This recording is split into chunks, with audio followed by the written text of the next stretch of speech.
Bien, en la clase de hoy vamos a trabajar un poco con la distribución CentOS. Vamos a habilitar la conexión SSH y configurar algunos parámetros de seguridad. Vamos a aprender a utilizar las reglas de iptables como firewall del equipo. También aprenderemos a ver los logs del sistema para tener un control y saber qué usuario se intenta conectar al servidor. Y por último, vamos a ver el respaldo de archivos mediante la red utilizando SSP o rsync.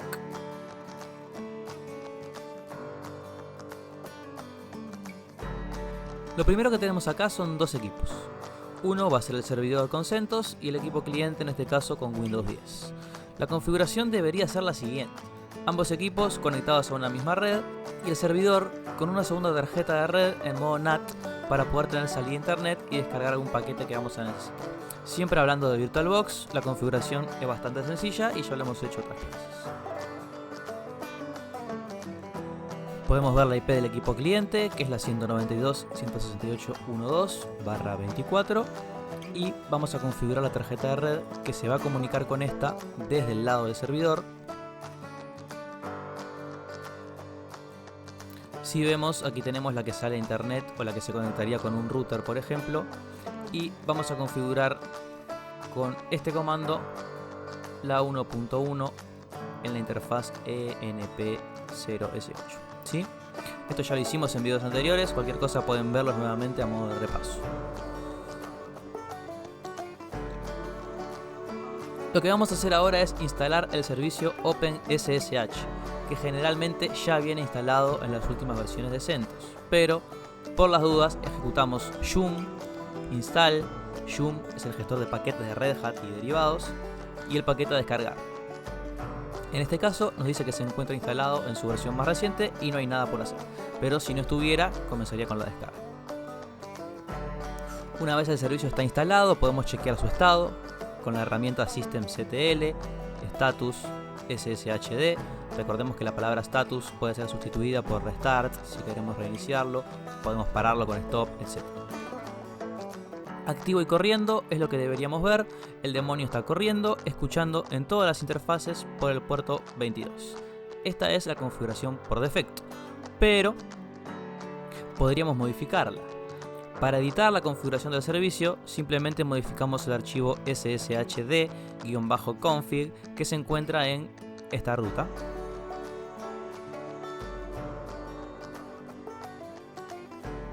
Si vemos, en este archivo tenemos un montón de parámetros que podemos descomentar y empezar a configurar. El puerto por el que se va a comunicar, descomentamos esta línea. En este caso yo dejé el 22 para verlo funcionando, pero por un tema de seguridad, por mantener las buenas prácticas, esto no es lo recomendable, ¿sí? Ya todo el mundo sabe que SSH funciona por el puerto 22 normalmente. Y dejarlo así es casi como dejar admin de credenciales en un router, ¿sí? Deberíamos cambiarlo. En Listen Address, si dejamos 0000, todas las tarjetas de red van a escuchar y van a permitir la conexión. Podemos decir si solo queremos que sea por una interfaz o por todas. Y más abajo, por ejemplo, tenemos este Permit Root Login, que puede ser interesante decidir si permito o no que alguien se conecte con acceso root de manera remota. Puede ser o no un problema, vamos a dejarlo así para que lo vean. Y bien, descomentando la línea del puerto y la interfaz por donde escucha, esto ya debería funcionar, por lo menos con una configuración básica. Salgo, guardo los cambios, le voy a dar un reload para que aplique la configuración. Tenemos conexión con el cliente, vamos a comprobar eso primero. Genial. Y desde el cliente, como acabamos de habilitarla, tenemos la conexión por SSH. En este caso, mediante PuTTY, pongo la IP y el puerto por donde escucha el server y listo, puedo loguear. Si ven, voy a loguearme como root para que vean que puedo hacerlo, pero tal vez no me interesa. En el servidor también tenemos un usuario con menos privilegios que se llama CentOS. Podría a mí interesarme que la conexión remota sea utilizando el usuario CentOS y no el administrador principal, para que no puedan romperme todo. Simplemente vuelvo a abrir el archivo de configuración, coloco no en el root login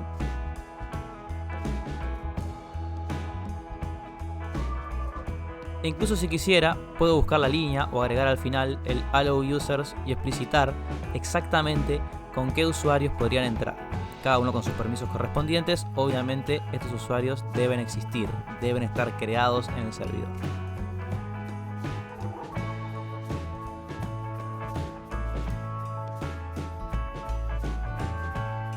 Y como pueden ver ahora, la conexión utilizando el usuario root no está permitida.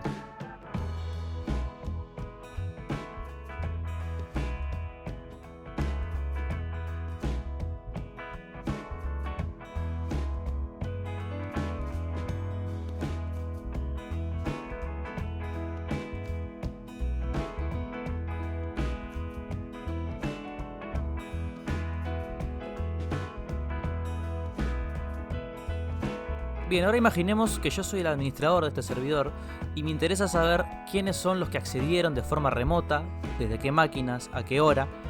Voy a colocar mal la contraseña a propósito.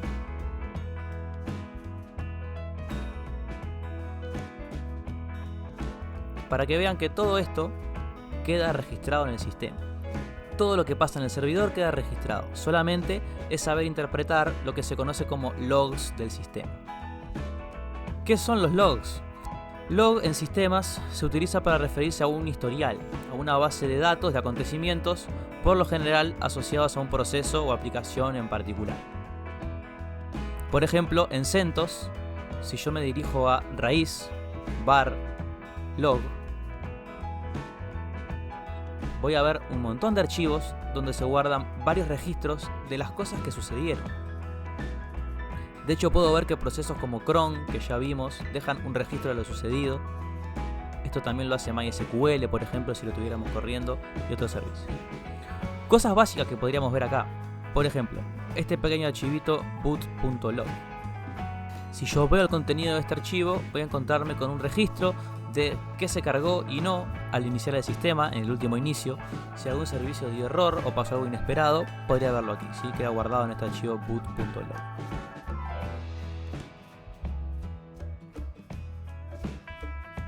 Luego tengo este otro, por ejemplo, last log, que, como el nombre lo dice, guarda el registro de quién fue la última persona que se logueó al sistema, a qué hora y desde qué IP. Muy interesante también. Pero tal vez lo más útil es el archivito secure en CentOS, que si lo miramos bien me va a decir qué pasa con las conexiones remotas a mi server. Quién se conectó, o mejor aún, quién no pudo conectarse. Si alguien coloca mal la contraseña varias veces, voy a poder verlo, saber a qué hora, desde dónde.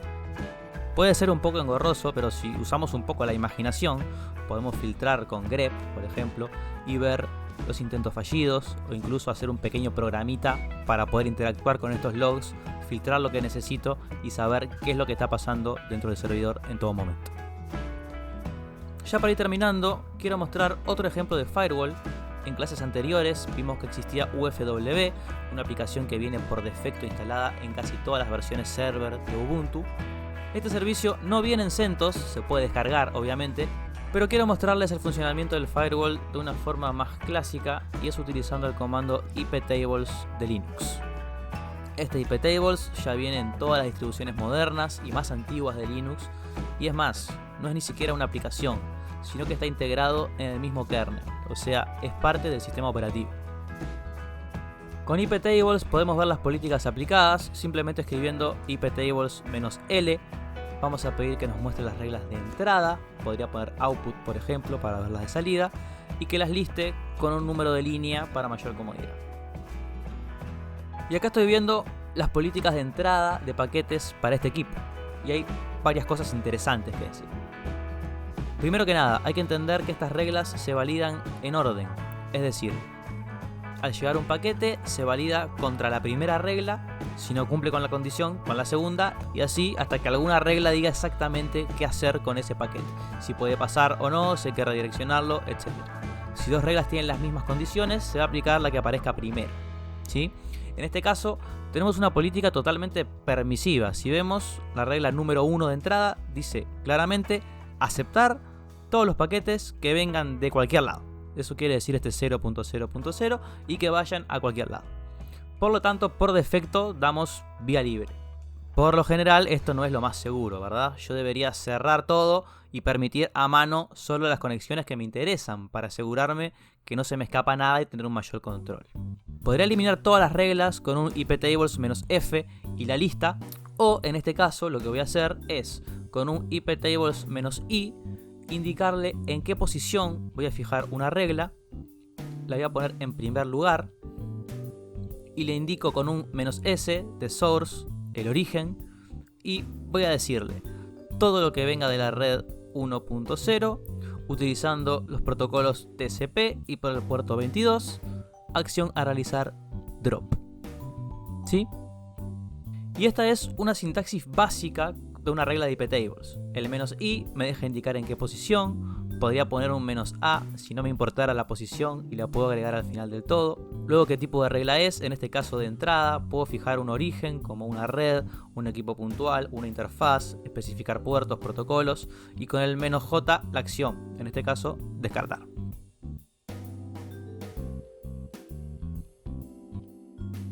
Doy un enter y si vuelvo a listar, veo que esta regla ya está en primer lugar. Y lo interesante de esto, y peligroso también, es que es automático. La regla se crea y el sistema operativo ya está descartando los paquetes que vengan de esa red con destino al puerto 22 del servidor. Y si vemos, ya PuTTY no conecta.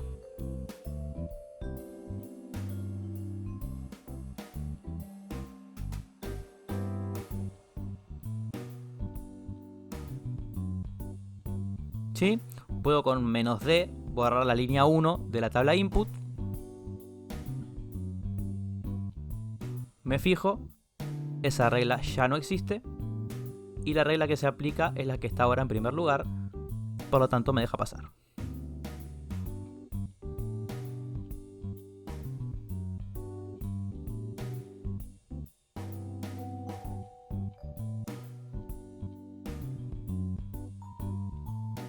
Y ahora sí lo último, tal vez sea un poco largo, pero creo que vale la pena. Algo que va a suceder en algún momento es que necesiten intercambiar información con el servidor. Y me refiero a copiar archivos hacia o desde el servidor, o sacar un respaldo semanal, o con la frecuencia que sea. Hay varias maneras para hacer esto. De las más comunes es el comando scp. scp es un comando para copiar archivos entre máquinas Linux que utilicen una conexión segura. Por eso la S, y luego funciona como el comando cp de toda la vida. La gracia de esto es que me permite colocar en el origen o en el destino la dirección IP y el usuario del servidor o equipo con el que quiero conectarme. Esto solo funciona si tengo la conexión segura establecida, es decir, tienen que estar conectados por SSH los equipos previamente. En este caso, como tengo un host Windows, vamos a ver una variante a esto y es el PSCP. Esta es la copia por conexión segura de PuTTY. ¿Sí? Esa P es de PuTTY. Y si ustedes tienen descargado el paquete completo, al instalar PuTTY ya tienen acceso a esta aplicación junto a otras más. Si no la encuentran, la pueden descargar sola desde el sitio oficial. Esto funciona igual que en Linux. Primero vamos a conectarnos por SSH, como ya dijimos. Ok, estamos conectados. Vemos por ejemplo esta carpeta con el backup del server. Y ahora yo quiero hacer una copia de ese backup del server hasta mi cliente. Voy a abrir una consola, en este caso de Windows, abro el CMD y ejecuto.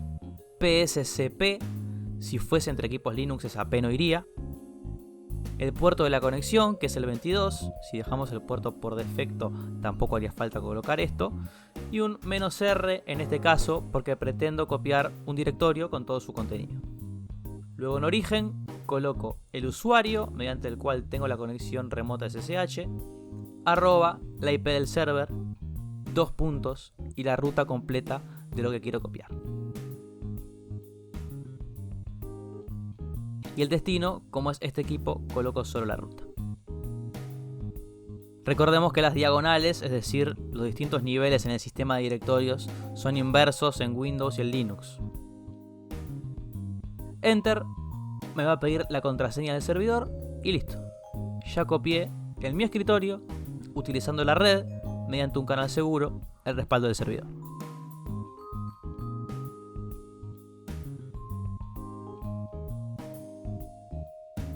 Podría hacerlo al revés, dejar un archivo en el servidor. Simplemente cambio el orden de origen y destino. Y copiamos respaldo cliente hacia el servidor.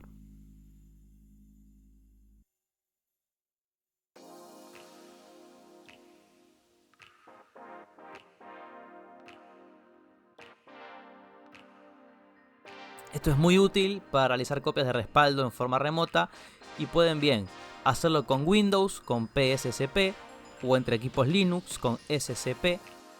Y les pido que prueben.